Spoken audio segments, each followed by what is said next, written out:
Bom, nós vamos falar hoje sobre o poder da contrariedade. Tá contrariada? Vamos orar? Você ora, Sarinha?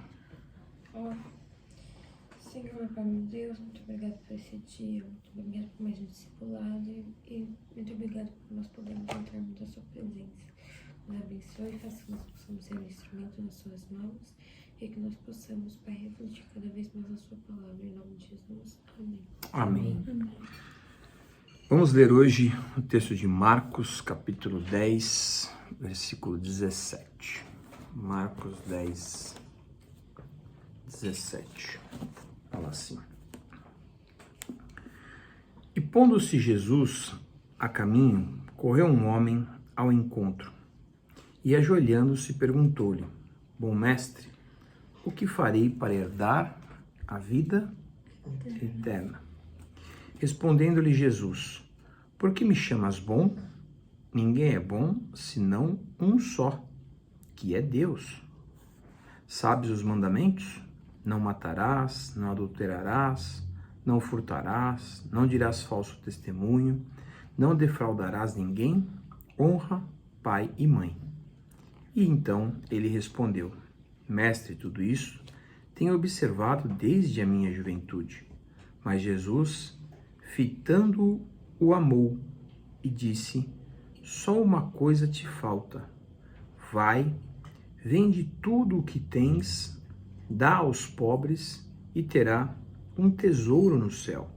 Então vem e segue-me. Ele, porém, contrariado com estas palavras, retirou-se triste, porque era dono de muitas propriedades. Amém? Glória a Deus. Presta para mim esse outro celular aí, só para eu ter o horário aqui. Amém. Bom, eu quero hoje conversar com vocês sobre o sentimento que envolveu esse jovem, as coisas que o levaram a procurar ao Senhor Jesus e a decisão que ele tomou, né? Você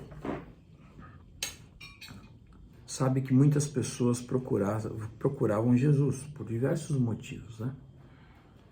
E cada um deles tinha uma necessidade, cada um deles precisava de algo, enfim, Jesus era procurado por uma série de fatores. Mas o que seria da nossa vida se a gente tivesse um encontro como esse? Você já parou para pensar, né? O que é que você sentiria, o que você pediria, o que você ia falar se você tivesse um encontro como esse? Porque ele foi muito incomum, né? Aonde Jesus estava, o que acontecia normalmente? Tinha multidão. Multidão. As pessoas apertavam, oprimiam, era difícil ter uma conversa assim particular, né? Não dava para tirar 10, 15 minutinhos, sentar ali, né? Normalmente Jesus estava sempre cercado de muitas pessoas. Tem oportunidades e passagens que mostram que a gente abriu telhado para colocar ali uma pessoa para ser curada, né? Por vezes Jesus tinha que usar um barco para ficar lá em cima do barco e pregar do barco, assim na Galileia, que muitos foram chamados até para o ministério, né? Estavam como pescando, emprestaram o seu barco para ser ali, né, o altar, o púlpito do Senhor, né? Porque ele não conseguia, se ele ficasse na margem, se ele ficasse ali na praia, era muito provável que ele não conseguiria, né, falar com as pessoas, porque as pessoas iam apertá-lo. Então ele precisava desse tipo de artifício. Então esse jovem tem uma oportunidade muito rica, né? Muito diferenciada. Ele consegue chegar perto, ele consegue falar com Jesus, desenvolver uma conversa, receber uma resposta, porque ele perguntou e ele foi respondido, né? Ele falou: o que eu preciso? E Jesus disse exatamente o que ele precisava. Só que aquilo que Jesus disse para ele que ele precisava não conferia com a expectativa dele. A minha pergunta é: como é que você vai sair da presença de Jesus se você tiver um encontro com ele? Porque você vai ver na Bíblia algumas situações. Você vai ver pessoas saindo com sentimento de gratidão. Você vai sair pessoas maravilhadas, saindo maravilhadas, né? Você vai ver pessoas saindo irritadas. Os fariseus saíram irritados, né? Odiosos, queriam de qualquer jeito a morte dele, planejaram uma prisão, planejaram a morte. Mas você ter um encontro com Jesus, conseguir ter um tempo particular que não era comum, ser atendido, receber a resposta exata ao que você perguntou e sair triste. A resposta do reino de Deus para minha vida pode me deixar triste. A decisão de Deus do que deve ou não ser feito. Quando o justo juiz bateu o martelo, como é que eu vou me sentir com essa real sentença? Porque essa é a que importa, né? A sentença dos homens podem ser revertidas, mas e a sentença de Deus? Como é que fica? Eu estou disposto a ouvi-la? Então vamos pensar um pouco sobre as necessidades e o que motivava as pessoas procurá-lo. A primeira motivação, a própria necessidade. Necessidade do quê? De ser curado, de ser liberto, de ser suprido. De não sentir culpa. De não sentir culpa. O que mais que a gente pode listar aqui? O que motiva as pessoas a procurarem Jesus quando elas precisam de algo? Ser liberto de uma prisão. Ser liberto de uma prisão, de uma angústia, né? E assim vai. Então a necessidade movia as pessoas. A palavra fala que ele libertava os oprimidos do diabo, que aqueles que eram levados a ele eram curados, e também que eles o supria. Jesus, em determinado momento, após uma multiplicação, ele determina que os discípulos atravessem o mar com um barco, e que ele fala, eu vou depois. E eles ficam desesperados, procurando Jesus para lá e para cá, e quando encontram Jesus, fala, nós o procuramos, não achamos e tal. E ele fala, vocês não vieram atrás de mim, né? Porque vocês queriam estar comigo. Vocês vieram porque vocês comeram e se fartaram. Do que Jesus está falando aqui? De uma necessidade física. Então as pessoas, elas tinham uma série de carências e elas o buscavam por causa das suas necessidades. E elas eram atendidas em suas necessidades. Então aqui, um princípio espiritual que o próprio Senhor Jesus reforça. Ele fala assim, aquele que vier a mim, de modo algum lançarei fora. E ele dá aqui uma promessa.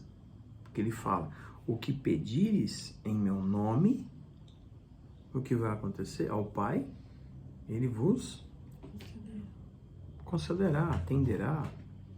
Então, pedi e dar-se-vos-á. Então existe aqui uma condição de ser atendido em sua necessidade. Segunda motivação, curiosidade. Né? O que é aquela muvuca ali?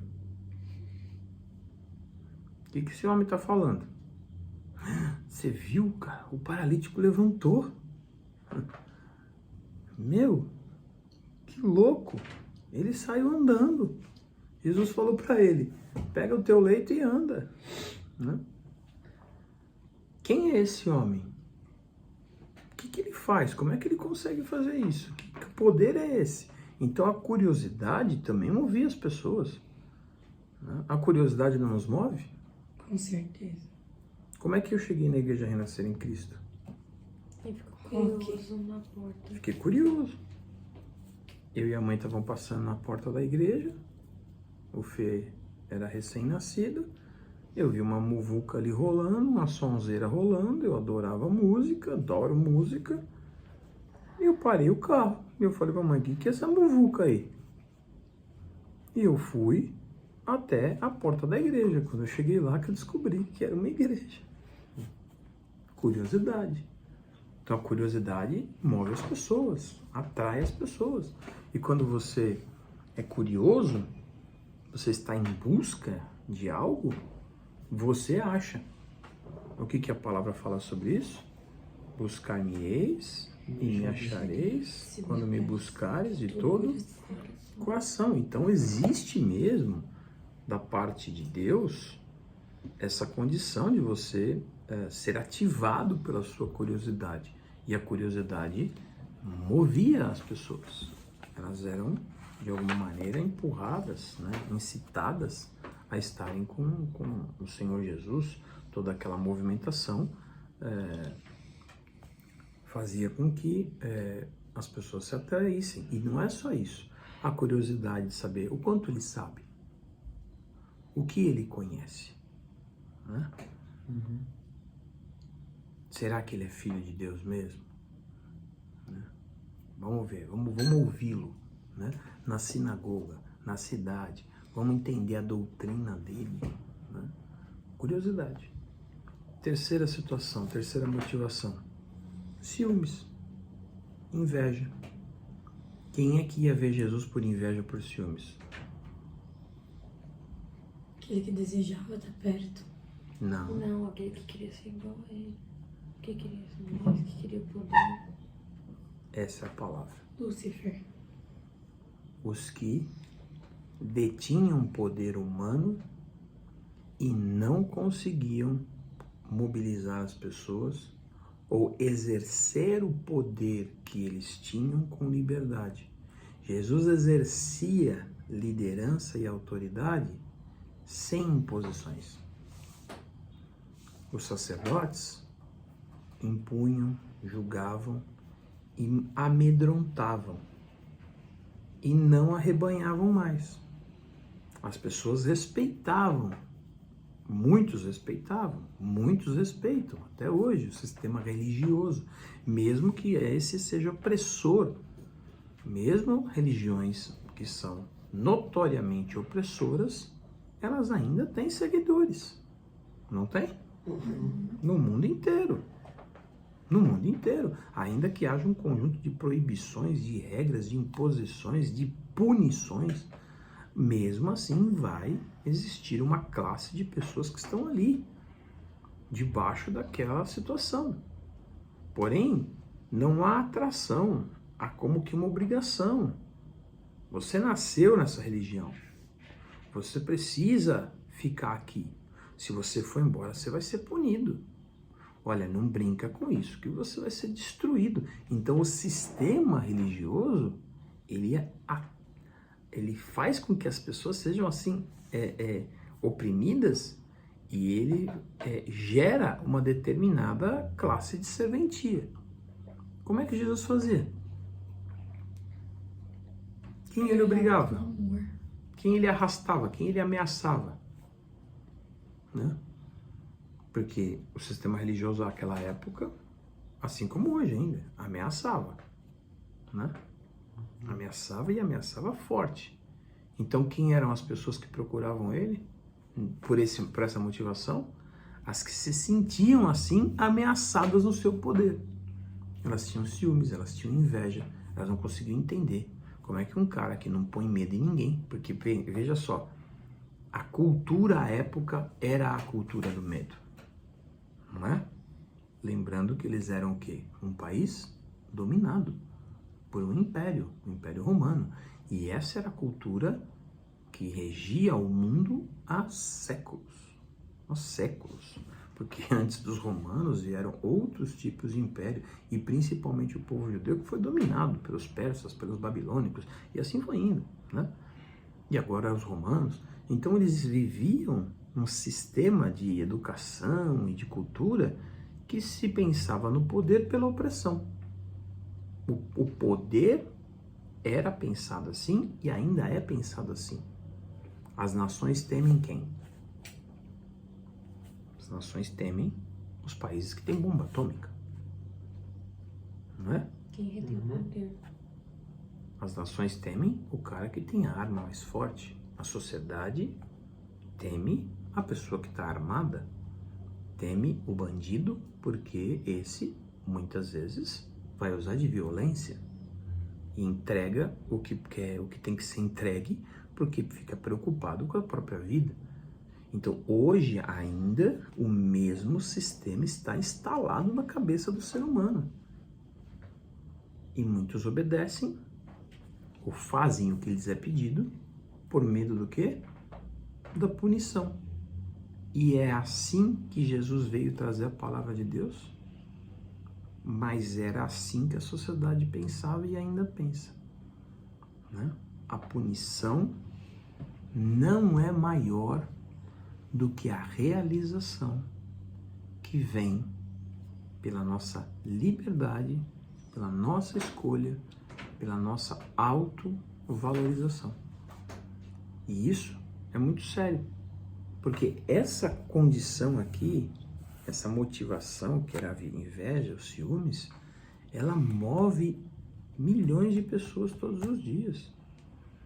Todo dia tem alguém levantando e vai brigar por alguma coisa porque tem inveja dela, né? Vai disputar um espaço porque tem ciúmes daquele espaço. Infelizmente isso é impregnado no homem, não é? Na sociedade brasileira, moderna, não. Isso sempre existiu, né? Caim matou Abel por causa de ciúmes, ponto. Sim. Porque Abel, né? Eu tô falando da primeira geração, já estava presente lá. O que ele fez? Ele aflorou um sentimento porque ele não foi aceito como o irmão foi aceito. Então ele não gostou daquilo, ele não soube lidar com aquele sentimento. E nós precisamos aprender a lidar com esse sentimento, porque ele está presente no homem. Desde os primeiros dias, Deus disse o quê? Né? O seu desejo é contra ti. Cumpre a ti Dominá-lo. Deus falou isso para Caim antes ou depois do homicídio? Antes. E ele ouviu? Não. Porque já existia um sentimento, o Espírito de Deus, nesse caso o próprio Deus, o advertiu, mas ele não soube administrar. Isso está presente numa série de situações na nossa vida. Cuida das suas finanças. Isso aqui vai dar problema. Não cuida, não cuida, não cuida, não cuida. Normalmente, invariavelmente, você é avisado antes de dar problema, mas você não cuida. Cuida da tua saúde, isso aqui vai te dar problema. Não cuida, não cuida, não cuida, não cuida. E aquilo vira um problema real quando a consequência do descuido vem à tona. Cuida da sua família. Isso vai te dar problema. Cuida do seu casamento, cuida do teu filho. E assim vai. Cuida da tua fé. Cuida dos teus pais. E aí quando morre, meu Deus do céu, eu queria estar mais com ele. Por que tem pessoas que descobrem alguma doença fatal, elas de repente, né, mergulham em uma tentativa louca de passar o maior tempo possível ao lado de quem ama, tal. Porque, na maioria das vezes, pelo amor de Deus, muitos são infelizmente acometidos por enfermidades que, né, trazem uma tragédia, né? Mas tentam recuperar algo que aí não tem jeito, que é o tempo. E não existe economia de tempo. E esse talvez é um dos quesitos e uma das motivações que o mundo precisa mais tratar, que nós precisamos mais tratar. Porque ainda que a gente ame e seja cheio de sentimentos bons, é complicado. A inveja e os ciúmes batem na porta de todo mundo, né? E quando eu falo de inveja, eu não estou falando daquela inveja nociva, rancorosa, que eu quero que o outro tem. Não é só isso. É às vezes você não se alegrar com a vitória do outro ao ponto de dizer, por que eu não consegui? Por que Deus deu para ele e não deu para mim? Né? Poxa, eu faço tudo tão certinho. Olha esse cara aqui, ele era um cara, na opinião dele, tudo certinho. Né? Por que tem que fazer mais alguma coisa ainda? Né? E aí vem o último ponto, a última classe de pessoas que se aproximava de Jesus, que era as pessoas que eram chamadas, que está lá em Mateus, né? Capítulo 22, 14. Muitos são chamados, poucos são escolhidos. Esse convite feito por Jesus a esse jovem, ele não é comum na Bíblia. Foi feito a poucos, não é? Uhum. Atender os necessitados, todos que vinham eram atendidos, a ponto de ser exaustivo. Os discípulos desesperados falavam: mestre, dispensa essa gente, pelo amor de Deus, acaba logo esse culto. Dispensa essa gente, eles estão morrendo de fome, né?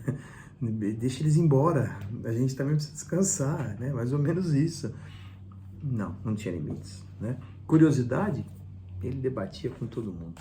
Inveja, ciúmes, ele falava com os fariseus, falava com os saduceus, ele discutia, ele chamava de raça de víboras, ele estava lá, sempre, eles tentando sempre pegar ele em alguma coisa, e assim vai. Mas você leia a Bíblia e ache, entre os muitos milagres, as oportunidades que o Senhor fala: segue-me. Deixe o que você tem e siga-me. Ele fez isso com coletores de impostos, ele fez isso com pescadores, e algumas pessoas que foram emblemáticas e que ele até se hospedou na casa e que talvez até queriam segui-lo, ele não os convidou, como Zaqueu, por exemplo. Zaqueu foi chamado para ser discípulo? Não. E a conversão dele, o que ele fez, a maneira que ele se expressou, o amor, a gratidão. É importante. Jesus não poderia ter falado: Zaqueu, vem comigo. Deixa Jericó aqui, vamos embora. Né? Não, porque não era esse o propósito. Não é que ele era melhor ou pior do que qualquer outro. Não, é uma questão de escolha. Muitos são chamados, poucos escolhidos. Esse cara é a única referência bíblica, ninguém sabe o nome dele, de alguém que foi, bíblica, né? De alguém que foi escolhido e não quis. Ele pode ser a única referência bíblica, mas quantas referências da vida nós temos de pessoas escolhidas que não quiseram? Não quiseram porque talvez acharam que o chamado não estava à sua altura. Desdenharam o grupo. Desdenharam o que estava para ser feito. Entenda bem o que eu estou falando. Ele era rico, não é? A Bíblia fala que ele tinha muitas posses, ele era dono de muitas propriedades. Talvez na cabeça dele o que ele estava fazendo era mais importante do que ficar atendendo aquele monte de pobre, do que ficar pregando Bíblia, ou a época, né, os profetas, o reino de Deus. Né, a Bíblia naquela época não existia. Ele pensava que a missão dele era mais importante. Eu não vou me juntar com esse grupo aí de pescadores, publicanos, a gente sem destino, que escuta que o filho do homem não tem onde reclinar a cabeça. Eu sou dono de muitas propriedades e amanhã não vou ter onde dormir. Eu sou dono de muitas propriedades, a minha mesa é farta. Amanhã vou ter que depender de multiplicação.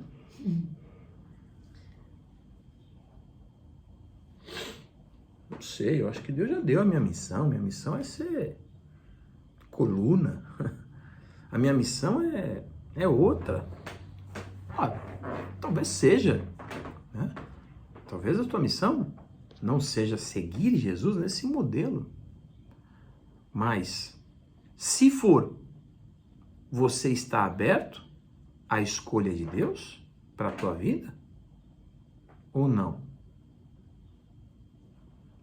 Porque eu não conheço gente que reclama do dom que recebeu. A pessoa recebe um dom para tocar instrumentos. Ah, eu não gosto desse negócio. Eu pego um violão e já tiro de ouvido. Que coisa ruim isso, né? O outro tem um dom, sei lá, para jogar bola.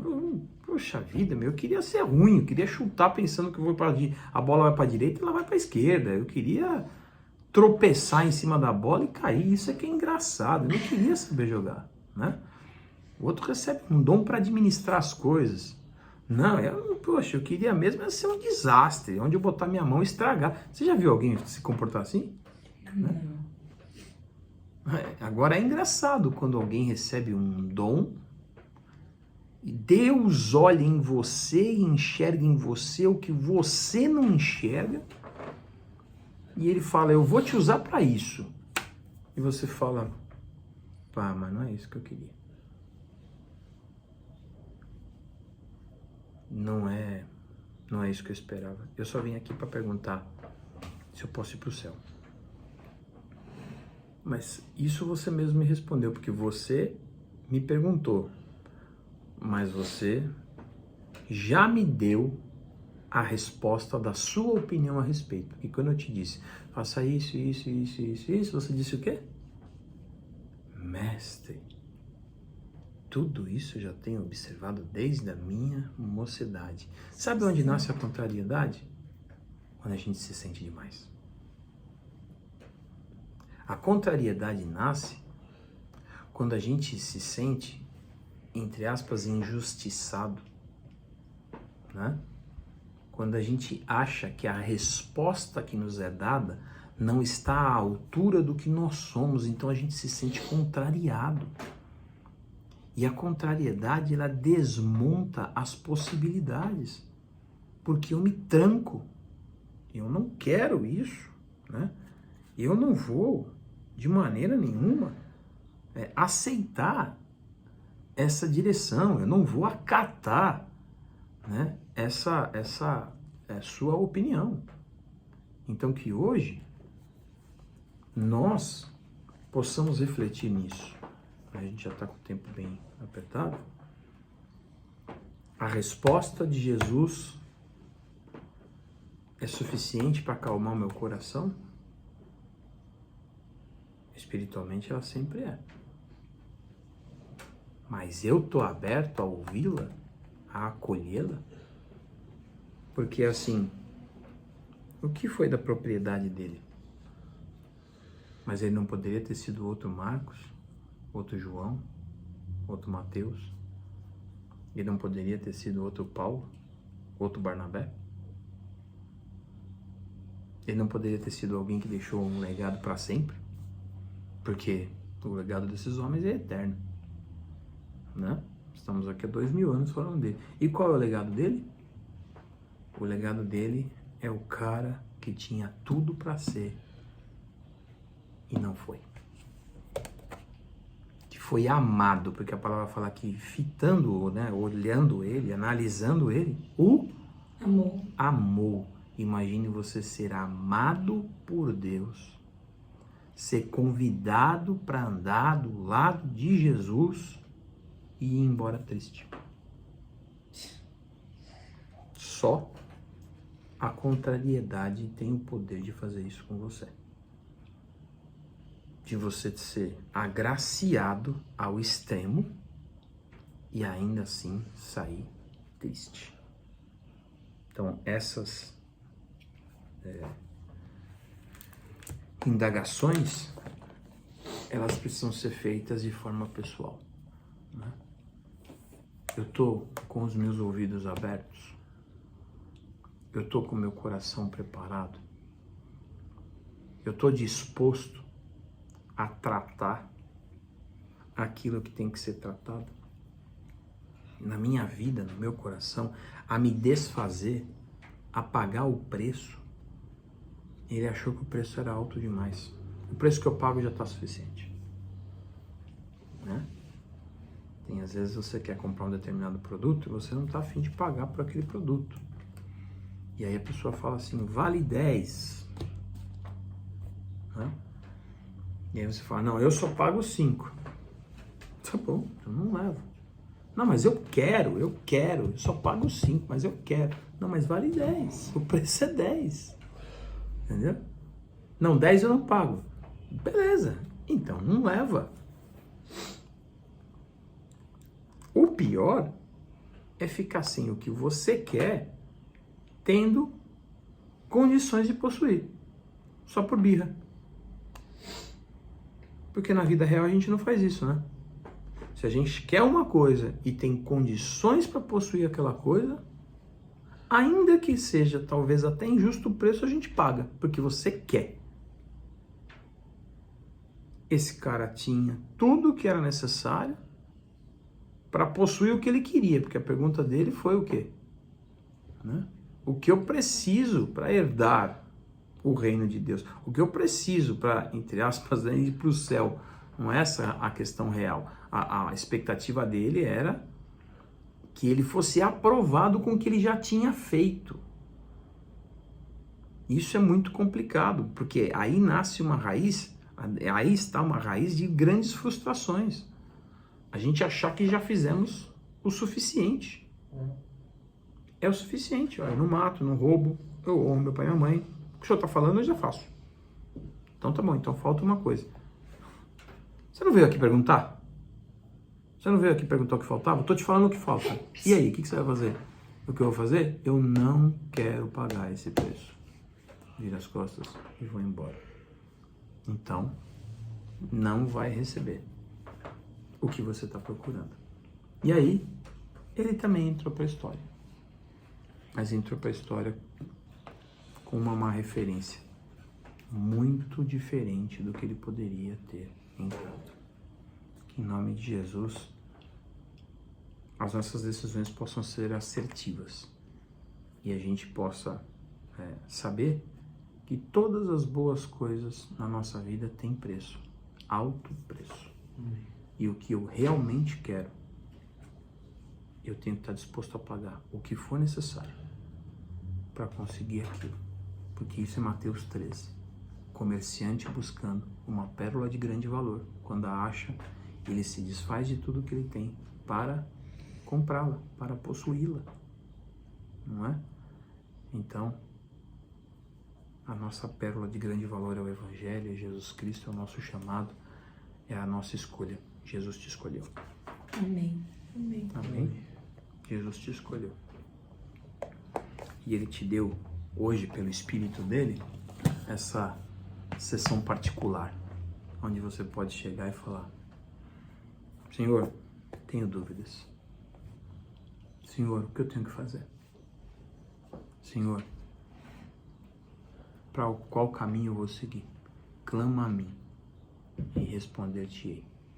Anunciar-te-ei coisas grandes e ocultas que ainda não conheces. Jeremias 33, 3.